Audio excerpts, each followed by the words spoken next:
Sexo, fogueira e bruxaria. Eu estava aqui analisando os documentos publicados pelo História com Palavrão que foram deixados pela Inquisição na América Portuguesa entre os séculos XVI e XVIII. E eu encontrei várias menções às formas de como as mulheres, acusadas de bruxaria, enfeitiçavam os seus homens para que estes se apaixonassem por elas. A fim de saciar os desejos tolhidos pela Igreja, as investigadas usavam mágicas e transgrediam num período em que o prazer era negado, sobretudo para as mulheres. Uma dessas magias usava o sêmen, que era considerado um artifício mágico.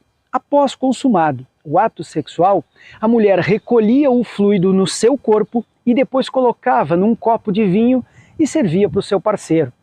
Acreditava-se que isso fazia aumentar o desejo do homem por ela. Outra magia era sussurrar as palavras do padre